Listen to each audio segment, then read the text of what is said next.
Hi.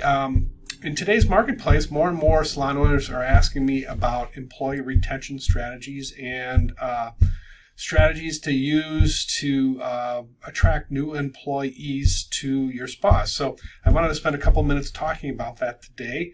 And I'm going to focus mostly on the benefit side of things, not the compensation side of it.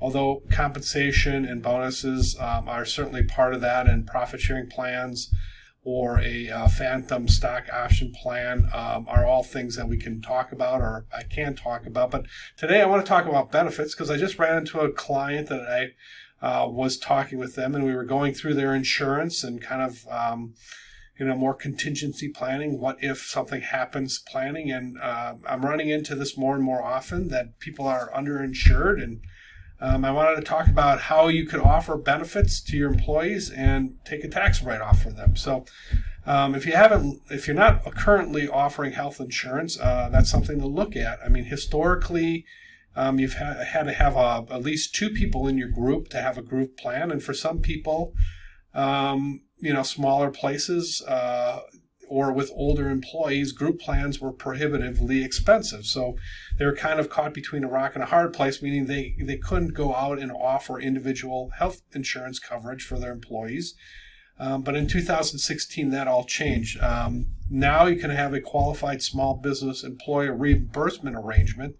That's a lot to say. That basically allows your employees to go out and buy their own individual health care policies, and have you as the business owner reimburse them for that. So if you're not currently offering health insurance to your employee, and that's something you are interested or think might help yourself and or retain the right type of employees, new laws have passed, and it's been around since 2017, but it's still slow in adoption by a lot of places.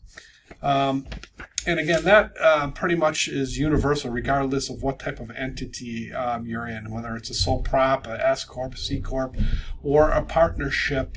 You can put one of those, small business reimbursement arrangements together. So that's the first point I want to point out that might be helpful. Another thing is that a lot of people don't realize that group life insurance policies are now being wrote on smaller teams than they historically have, as well as disability policies. Historically, most insurers required at least 20 people to have a group life policy.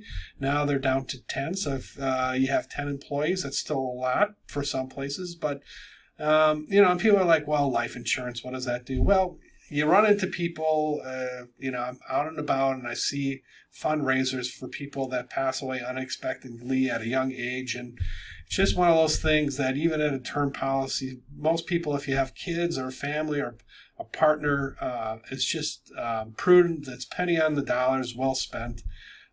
Disability policies are way underutilized in my opinion. Your biggest asset in many cases is not your business. It's your ability to generate income and show up every day. So if you don't have a disability policy for yourself and or your employees, that's something that, you can also look at. Disability policies are now available for groups as small as 5.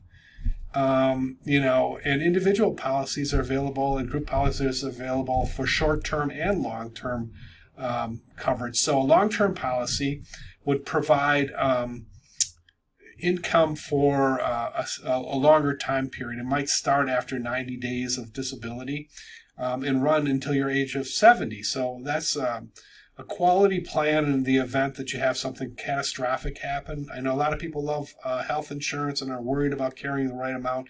I'm always worried about disability because my income is tied to my ability to show up and work, and I want to make sure that my quality of life doesn't substantially deteriorate should something happen to me. So something to think about, something also to think about for your employees.